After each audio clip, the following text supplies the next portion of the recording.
हाँ जी दोस्तों, कैसे हैं आप सब लोग। आई होप आप सब अच्छे होंगे। आज हम अपनी ऑडिट की सुपर रिवीजन सीरीज को दोबारा से कंटिन्यू कर रहे हैं। एंड आज हम रिवाइज करेंगे ऐसे 450 evaluation of miss statements identified during the audit. Meaning क्या है? बहुत ही सिंपल सा मीनिंग है कि हमें जो भी during the course of audit misstatements मिल रही है या फिर कुछ भी गलतियां मिल रही है, उन्हें पहले तो हमें आइडेंटिफाई करना है एंड देन उसे इवैल्यूएट करना है कि क्या हमें इसे करेक्ट करने की जरूरत है या नहीं है। देखो, एक मटीरियलिटी का कॉन्सेप्ट होता है। मटीरियलिटी में क्या होता है कि हम इस बेंचमार्क से ऊपर के अमाउंट्स को ही देखेंगे एंड उसे चेक करेंगे एंड उसमें अगर कुछ गलती होगी तो उसे रेक्टिफाई करेंगे या मैनेजमेंट को बोलेंगे कि आपकी गलतियां मैंने रेक्टिफाई करो। लेकिन उससे जो नीचे की होगी, बिकॉज वो मटीरियली किसी भी चीज को इम्पैक्ट नहीं कर रही है, उसका एक स्मॉल सा इम्पैक्ट है जो कि मटीरियल नहीं है for the company as a whole, तो हम उस पर ध्यान नहीं देंगे। तो यहाँ पे भी यही बात हो रही है कि सबसे पहले आपको आइडेंटिफाई करना है उसका वो कितना इंपॉर्टेंट है, कितना उसका इम्पैक्ट है, उसे इवेलुएट करना है एंड देन अकॉर्डिंगली उसको ट्रीट करना है।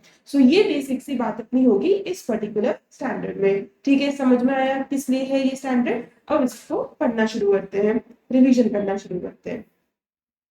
तो सबसे पहले ऑब्जेक्टिव। ऑब्जेक्टिव क्या है? To evaluate effect of identified misstatements. जो भी हमें मिसस्टेटमेंट्स मिले हैं उनका क्या इम्पैक्ट है, क्या इफेक्ट है, उसे इवैल्यूएट करना सबसे पहला ऑब्जेक्टिव तो ये हो गया। And to evaluate effect of uncorrected misstatements if any on financial statements. अगर इस तरह के भी कोई अगर मिसस्टेटमेंट्स है जो कि अनकरेक्टेड है, अब वो कोई भी रीजन हो सकता है, या तो हम उसे आइडेंटिफाई नहीं कर पाए या फिर हमने आइडेंटिफाई कर लिया लेकिन वो मटेरियल नहीं था तो हमने उस पर कोई भी करेक्शन प्लान नहीं दिया है। राइट, तो अगर ऐसे कोई भी अनकरेक्टेड मिसस्टेटमेंट्स हैं तो उनका क्या इम्पैक्ट आएगा, उनका क्या इफेक्ट होगा ऑन द फाइनेंशियल स्टेटमेंट्स, उसे भी इवैल्यूएट करना होगा। अनकरेक्टेड मिसस्टेटमेंट्स का देखो नीचे मतलब भी लिखा हुआ है। Misstatement that auditor has accumulated during audit and not corrected. ठीक है, आगे चलते हैं।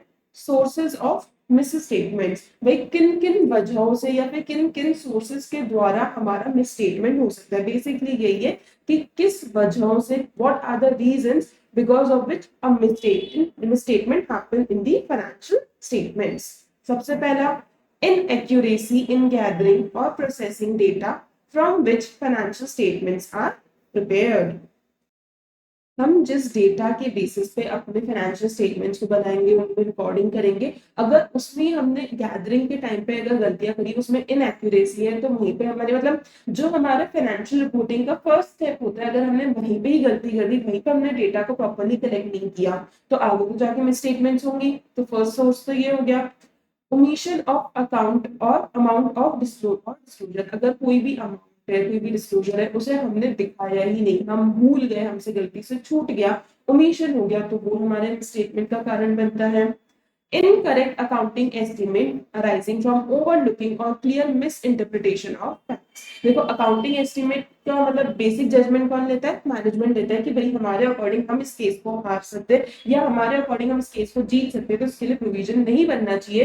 तो ये सारा मैनेजमेंट का जजमेंट होता है जब हम अकाउंटिंग एस्टिमेट बनाते हैं। तो अगर इस तरीके कोई भी अकाउंटिंग एस्टिमेट बनाए हैं एंड उसमें मैनेजमेंट ने जो भी जजमेंट किया था उनमें उनको क्लैरिटी नहीं थी, या फिर उन्होंने जो भी उनके सामने फैक्ट्स थे उन्हें गलत इंटरप्रेट कर दिया एंड गलत इंटरप्रिटेशन के बीच में के वजह से उनका जो जजमेंट है वो गलत हो गया, एंड जजमेंट गलत होने की वजह से अकाउंटिंग एस्टिमेट भी गलत हो गया, तो ये भी क्या हो गया? हमारा मिस स्टेटमेंट हो गया। Judgment of management concerning accounting estimates that auditor considers unreasonable or selection and application of accounting policies that auditor considers inappropriate। मैंने जो भी आपको ऊपर लाइन समझाई थी कि मैनेजमेंट के जजमेंट के द्वारा ही हमारे अकाउंटिंग एस्टिमेट्स बनते हैं, ऑडिटर को लग रहा है कि ये अनरीजनेबल है, या फिर हमने जो अकाउंटिंग पॉलिसीज बनाई है, जो मैनेजमेंट पॉलिसीज बनाई हैं, वो ऑडिटर को सही नहीं लग रही है। They are he is thinking that these accounting policies are not appropriate. तो ये these are the four sources, four types of misstatements भी कह सकते हो आप सोर्सेज के साथ साथ, कि जहां से हमारा misstatement in the financial reporting, in the financial statements arise होता है। देखो इन पॉइंट्स को लर्न करने के लिए बहुत ही सिंपल पॉइंट्स है, फिर भी आप एक स्टोरी फॉर्म में कैसे बना सकते हो कि सबसे पहले तो आपने डेटा कलेक्शन में गलती कर दी, वहां पे आपकी इनएक्यूरेसी थी। अब एक बार कलेक्ट कर लिया लेकिन उसको फिर जब रिकॉर्ड करना था तो उसमें omission कर दिया, वहां पे गलती हो गई। अब आपने अगर ओमिशन कर दिया तो इस वजह से मैनेजमेंट के जजमेंट में गलती आएगी, मैनेजमेंट के जजमेंट में गलती आती है किसमें प्रॉब्लम आएगी, अकाउंटिंग एस्टिमेट्स में प्रॉब्लम आएगी। तो इस तरह से आप अपने इन तीनों पॉइंट्स को कर सकते हो जिससे आपके नीचे के सारे पॉइंट्स ऑल 4 पॉइंट्स बन जाएंगे। ठीक है, आगे चलते हैं। Next point is consideration of identifying consideration of identifying misstatements as audit progresses. Auditor shall determine whether overall audit strategy and audit plan needs to be revised. मतलब जब ऑडिट चल रही है तब अगर ऑडिटर के सामने कोई भी मिसस्टेटमेंट्स आते हैं तो क्या उनको देखते हुए ऑडिटर को अपनी स्ट्रैटेजी में अपनी प्लानिंग में चेंज करने की जरूरत है क्या, उसके बारे में बात करेंगे। Nature of identified misstatements and circumstances of their occurrence indicate that other misstatements may exist when aggregated with accumulated ones could be material। मतलब क्या कहना चाह रहे हैं कि जो भी misstatements अभी ऑडिटर को मिले हैं, जो भी ट्रांजेक्शन्स उसके सामने आए हैं, उसे ये लग रहा है कि अगर ऐसे ट्रांजेक्शन्स और हुए होंगे और अगर हम उन सबको क्यूमुलेट करें, देखो हो सकता है कि हमेशा अपने दो तरह के मटीरियलिटी बनती है। एक तो अपन एक नॉर्मल बेंचमार्क सेट करते हैं, उसके नीचे अपन थोड़ा स्लाइटली नीचे भी अपना एक बेंचमार्क सेट करते हैं। वो अपन सेट क्यों करते हैं, क्योंकि हो सकता है कि अगर अपन टोटल में देखें तो कोई मटेरियल इतना नहीं हो रहा हो, लेकिन अगर छोटी छोटी गलतियां बहुत सारी कर दी गई हैं एंड हम उन छोटी गलतियों को सबको मिक्स करें तो वो एक बड़ा मटेरियल अमाउंट बन रहा है। सपोज अगर हमने मटेरियलिटी लेवल दे रखा है 10 लाख का, 10 लाख से अगर ऊपर का होगा तो हम चेक करेंगे, 10 लाख से नीचे का होगा तो हम चेक नहीं करेंगे। ठीक है, तो अब क्या हुआ, हम सपोज चेक कर रहे हैं अपने डेटर्स को। अब डेटर्स में क्या हुआ कि हमने जितने भी 10 लाख से ऊपर के डेटर्स थे सबको चेक कर लिया, लेकिन अब हमारे 50 ऐसे डेटर्स हैं जिनका बैलेंस 10 लाख से नीचे है। लेकिन हम जब उन 50 डेटर्स का जो बैलेंस है उसे एक्यूमुलेट कर रहे हैं वो 10 लाख से ऊपर का बन रहा है, तो हो सकता है ना कि इन छोटे छोटे जो डेटर्स है इनमें भी कुछ गलती हो, क्योंकि इनका एक्यूमुलेट होके तो अमाउंट बड़ा बन रहा है।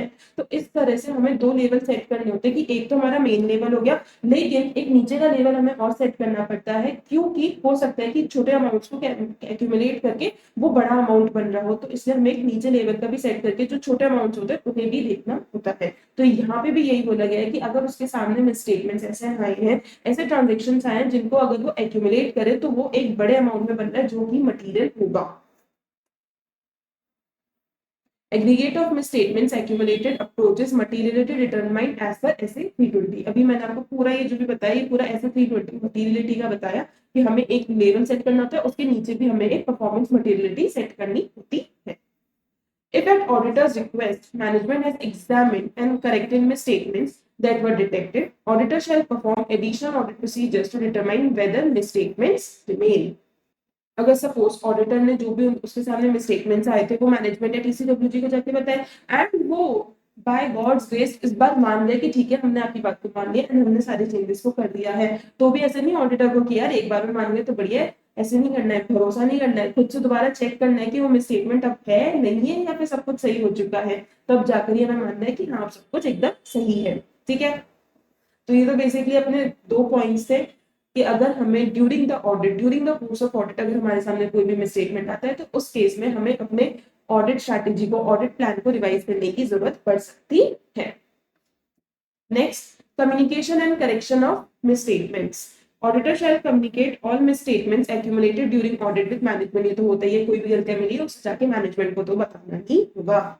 Request management to correct those misstatements. अब बताया तो ऐसा तो है नहीं कि उनको बस हाँ की उनकी नॉलेज में डालना है, नो, उनको बोलना है भाई इनको सही करो ताकि मैं अपनी क्लीन ऑडिट रिपोर्ट दे सकूं। इफ मैनेजमेंट रिफ्यूजेस, अब वही वापस से वही बात आ गई कि मैनेजमेंट है कि मानता ही नहीं है। If management refuses, obtain understanding of reasons for not making corrections and evaluate whether financial statements as a whole are free from material misstatements। देखो गलतियां मिली हैं, हमने मैनेजमेंट को बताया, मैनेजमेंट को बोलेंगे रिक्वेस्ट करेंगे कि भाई सही कर दो, अब उन्होंने कर दिया मना, तो इस केस में हमें उनसे पहले तो पूछना होगा कि भाई तुम मना क्यों कर रहे हो, क्या रीजन है तुम्हारे, उनकी रीजंस को सुनना होगा एंड देन हमें ये भी इवेलुएट करना होगा कि अब यार ये जो मिसस्टेटमेंट्स हैं कहीं ये मटीरियल मिसस्टेटमेंट्स तो नहीं है क्या जो हमारे फाइनेंशियल स्टेटमेंट्स को मटीरियली इंपैक्ट कर रहे हो। ठीक है, तो बेसिकली वही बातें कम्युनिकेट करेंगे, रिक्वेस्ट करेंगे, चेंज करेंगे, नहीं किया चेंज तो हमें उसका इम्पैक्ट इवैल्यूएट करना होगा on the financial statements. Okay, आगे चलते हैं।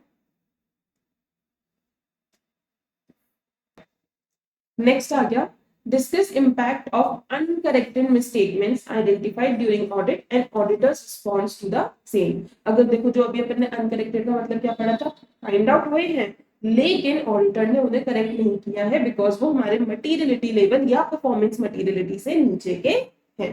ठीक है, तो ऐसे ही हमारे अनकरेक्टेड मिसस्टेटमेंट्स का हमारे फाइनेंशियल स्टेटमेंट्स पे क्या इम्पैक्ट आएगा और हमारी वो ऑडिट ओपिनियन को किस तरह से इम्पैक्ट करेंगे, पॉइंट्स यहाँ पे लिखे हुए हैं। Prior to evaluating effect of uncorrected misstatements, auditor shall reassess materiality to confirm whether it remains appropriate in context of entity's actual financial results। देखो हम एक बार स्टार्टिंग ऑफ द ऑडिट में अपनी मटेरियलिटी सेट करते हैं। अब during the course of audit हमें पता चलता है कि भाई कंपनी तो बड़ी गड़बड़ वाली है, इसमें तो काफी सारी गलती है, तो हो सकता है उस केस में हमें अपनी मटेरियलिटी लेवल जो अभी हमने यहाँ पे 10 लाख पे सेट की हुई थी वो हमें घटा करके 5 लाख पे लेके आनी पड़े। तो हमें एक बार एक्चुअल ऑडिट जब हो रही है तब हमें इस चीज का पता चल जाता है, तो हमें हो सकता है कि अपनी मटेरियलिटी लेवल को दोबारा से रीअसेस करना पड़े कि भाई ये सही भी है या नहीं है, या फिर हमें इसमें ऊपर नीचे करने की जरूरत है। ठीक है, as per SA 450, evaluation of misstatements identified during the audit, auditor shall determine whether uncorrected misstatements are material individually or in aggregate। वही सिंपल सी बात है कि जो भी हमें misstatements मिले हैं क्या वो material है, क्या individually या फिर हम सबको मिला रहे हैं, तो कहीं वो एग्रीगेशन में तो मटेरियल नहीं बन रहे, वो भी हमें चेक करना होगा। In making this determination, auditor shall consider size and nature of misstatements both in relation to particular ABCD। ABCD क्या है? Account balance, class of transaction and disclosure, and financial statements as a whole and particular circumstances of their occurrence। तो सबसे पहले तो हमें क्या consider करना पड़ेगा, ऑडिटर को क्या देखना पड़ेगा कि भाई इस मिसस्टेटमेंट का नेचर क्या है, कितना साइज में ये बड़ा हमारा मिसस्टेटमेंट है, बोथ इन रिलेशन टू किसी particular item of financial statements के या पूरे financial statements as a whole के, तो कहीं इम्पैक्ट नहीं कर रहा है, एंड इसका क्या नेचर है एंड इसका कितना साइज है, मतलब कितना ये इम्पैक्टफुल है। ठीक है, effect of uncorrected misstatements related to prior periods on relevant ABCD and financial statements as a whole। देखो ये आप ऐसे बोल सकते हो कि ये फर्स्ट जो पॉइंट था ये था हमारा करंट ईयर के मिसस्टेटमेंट से रिलेटेड, एंड ये वाला है हमारे प्रायर ईयर के मिसस्टेटमेंट से रिलेटेड। अगर हमने प्रायर ईयर में कोई भी मिसस्टेटमेंट्स लिए तो उसका करेक्शन हम आज के फाइनेंशियल स्टेटमेंट्स पे करेंगे। बेसिकली होता है ना कि जैसे अगर अपन एएस की बात करें तो हम आज चेंजेस करते हैं, लेकिन अगर हम इंडेस में जाते हैं तो उसमें हमें रीस्टेटमेंट ही करना पड़ता है। तो यहाँ पे वही बोला हुआ है कि आपको अकॉर्डिंगली अपने एफआरएफ के अकॉर्डिंग चेंजेस करने पड़ेंगे एंड उसका क्या इम्पैक्ट आएगा on the particular item of the financial statements और the financial statements as a whole. ठीक है, auditor shall communicate with TCWG uncorrected misstatements and effect on opinion in AR unless prohibited by laws and regulations। मतलब ये तो simple सी बात है कि auditor को हमने टीसीडब्ल्यूजी के साथ मैनेजमेंट के साथ कम्युनिकेट करना ही पड़ेगा कि भाई ये सारे अनकरेक्टेड मिसस्टेटमेंट्स हैं एंड इसकी वजह से हमारी ऑडिट ओपिनियन पे इस तरह का इम्पैक्ट आ रहा है। This communication shall identify material uncorrected misstatements individually। देखो आप एग्रीगेट में बता रहे हो क्योंकि वो इंडिविजुअली मटेरियल नहीं है, लेकिन एग्रीगेट में मटेरियल है, लेकिन जो इंडिविजुअली मटेरियल है उन्हें आपको अलग अलग करके ही अपने मैनेजमेंट को टीसीडब्ल्यूजी को बताना होगा। He shall request that uncorrected misstatements be corrected। मतलब वही से एक बार हम फिर से रिक्वेस्ट करेंगे मैनेजमेंट से टीसीडब्ल्यूजी से कि भाई ये सारे मिसस्टेटमेंट्स हैं इन्हें प्लीज करेक्ट कर दो। As per management, if effect is immaterial, then auditor shall request for WR written representation and from management and TCWG that they believe that effects are immaterial to financial statements as a whole। A summary of such items shall be included in or attached to WR। देखो क्या बोलना चाह रहे हैं कि भाई auditor बोल रहा है मटीरियल, लेकिन हमारा मैनेजमेंट हमारा TCWG बोल रहा है कि नहीं इसका इम्पैक्ट इमटीरियल है, इसका फाइनेंशियल स्टेटमेंट में ज्यादा इम्पैक्ट नहीं आएगा। तो ऑडिटर बोलेगा कि ठीक है आप मुझे ये लिख करके दे दो, आप मुझे WR पे लिख करके दे दो, रिटर्न रिप्रेजेंटेशन पे लिख के दे दो, आप दोनों मैनेजमेंट भी TCWG भी, कि ये जो मिसस्टेटमेंट्स है इनका इम्पैक्ट इमटीरियल होगा। एंड उसके साथ वो क्या बोल रहे हैं कि ये जो हमारा एक पेपर होगा रिटर्न रिप्रेजेंटेशन वाला, इसके पीछे वो सारे आइटम्स की लिस्ट भी आ जाए कि ये सारे वो आइटम्स है जिनके अंदर मिसस्टेटमेंट है जिनका impact as per management and TCWG immaterial है। ठीक है, भाई ऑडिटर अपना सेफ सही ले रहा है कि भाई मैंने बताया था, इन्होंने बोला इमटीरियल है तो ठीक है मैंने इनसे WR ले लिया, मैंने इनको छोड़ दिया। ठीक है, If management refuses to adjust financial information and results of extended audit procedures do not enable auditor to conclude that aggregate of uncorrected misstatements is not material, auditor should report accordingly. दूसरा ये क्या मतलब same सही point भी बोल रहे हैं कि अगर मैनेजमेंट ने तो मना कर दिया कि भाई हम तो चेंजेस नहीं करेंगे हमारे इंफॉर्मेशन में, एंड ऑडिटर ने अपने एक्सटेंडेड ऑडिट प्रोसीजर्स भी लगा करके देख लिया कि भाई ये जो भी मिसस्टेटमेंट्स है इनका इम्पैक्ट मैं तो कंक्लूड नहीं कर पा रहा कि इमटेरियल है, मेरे अकॉर्डिंग तो मटेरियल है, तो उस केस में ऑडिटर को अपने अकॉर्डिंग जैसा उसको सही लग रहा है अपनी रिपोर्टिंग करनी होगी, यानी उसे जैसा ओपिनियन देना है अपने ऑडिट रिपोर्ट में उस अकॉर्डिंग वो अपनी ओपिनियन देगा, बिकॉज मैनेजमेंट तो मान ही नहीं रहा है कि वो चेंजेस करेगा, तो इस केस में ऑडिटर को अपनी रिपोर्ट अकॉर्डिंगली ही फ्रेम करनी होगी। So here we have completed our छोटू सा ऐसे ऐसे 450, मतलब कुछ ज्यादा था नहीं इसमें, आपको बस यही समझना है कि हमारे सामने अगर स्टेटमेंट आए during the course of audit तो उसमें हमें किस तरह से इसे इवैल्यूएट करना होगा, उसका इम्पैक्ट कैसे अपनी रिपोर्ट में लेना होगा। ठीक है, छोटा सा ऐसे था। पर्टिकुलरली इस ऐसे की अगर मैं बात करूं तो ज्यादा इंपॉर्टेंट नहीं है, मतलब हो सकता है कि दूसरे ऐसे के साथ इसका मिक्सिंग बहुत रहता है कि मिस्टेटमेंट्स तो आपके हर स्टैंडर्ड में कहीं ना कहीं होते हैं, तो कहीं ना कहीं इसमें जो लाइंस यूज हुई है वो दूसरे स्टैंडर्ड के साथ मिक्स होके आती हैं, तो एक बार ये जो कुछ स्टैंडर्ड लाइन है इनका पढ़ लोगे तो आपके लिए ही बेनिफिशियल होगा। जनरली आप इससे कोई पर्टिकुलर सेपरेट क्वेश्चन नहीं एक्सपेक्ट कर सकते, बिकॉज स्टैंडर्ड में ऐसे पॉइंट्स नहीं है कि इनसे कोई सेपरेट आपका 5 मार्क्स का क्वेश्चन बने, तो बेटर मेरे अकॉर्डिंग यही रहेगा कि आप उससे एक बार पढ़ लो, ज्यादा इसमें ना टाइम देने की जरूरत नहीं है। अभी मैंने आपको जितना टाइम लगा करके 16-17 मिनट लगा करके मैंने आपको पढ़ाया है उतना सफिशियंट है, एक बार 5 मिनट लगा करके आप खुद पढ़ लोगे, that is more than sufficient. इससे ज्यादा इस पर टाइम देने की जरूरत नहीं है, छोटा सा ऐसा आपके पास ऑलरेडी बड़े बड़े ऐसे है, बड़े बड़े चैप्टर्स है जिन पर आपको ज्यादा फोकस करने की जरूरत है, तो आप इतना टाइम दोगे that is more than sufficient. ठीक है, सो आई होप आप मेरी बात को मानोगे। आपको इसका प्रिंट लेना है प्रिंट ले सकते हो, ठीक है। आपको इसका पीडीएफ कहाँ से मिलेगा, टेलीग्राम चैनल से मिल जाएगा, टेलीग्राम चैनल का लिंक आपको डिस्क्रिप्शन बॉक्स में आराम से मिल जाएगा। एंड यस, नेक्स्ट क्लास में अपन नए स्टैंडर्ड की बात करेंगे ऑब्वियसली, एंड तब तक आप अपनी पढ़ाई को ऐसे ही अच्छे से करते रहिए, खुशी खुशी पढ़ते रहिए। एंड यस, जैसे मैंने आपसे इससे जस्ट पिछले वाले वीडियो में जो शेयर किया था कि जो रिजल्ट आना था वो आ चुका है, अगर बिल्कुल भी ये लग रहा है कि यार मैं बेटर कर सकता था तो वो अब कर लो, लेकिन ये मत पछतावा रखो, ये रिग्रेट मत रखो कि यार मैं पहले अच्छा कर सकता था, बिकॉज उसका कोई मतलब नहीं है, आप खुद का ही टाइम वेस्ट करोगे और खुद को ही ज्यादा गिल्ट में डालते जाओगे। इससे बढ़िया है अब आपको एक्शन लेने की जरूरत है। आपके ऑलरेडी 6 तारीख को रिजल्ट आया था एंड आज अपने हैं 9 जुलाई, सो आई होप आपने खुद को इंट्रोस्पेक्ट करके खुद की गलतियों को आइडेंटिफाई करके खुद को एक स्टेबल उसमें ला करके कि भाई अब ठीक है सब कुछ हो चुका है, अब मुझे अपने सितंबर 25 के लिए बैठना है। आई होप आप वो करोगे एंड आप एक अच्छे फ्लाइंग कलर्स के साथ नेक्स्ट अटेम्प्ट में सीए जरूर जरूर जरूर जरूर जरूर बनोगे। ठीक है, मेरी प्रेयर आप लोग के साथ हमेशा है। आई जस्ट ऑलवेज वांट कि हर बच्चा सीए जरूर जरूर जरूर करे। ठीक है, सो इस वीडियो के लिए बस इतना ही मुझे आपसे बात करनी थी, नेक्स्ट वीडियो में जल्दी बनूंगी। Till then stay tuned. So here is CN Nandini Gupta signing off.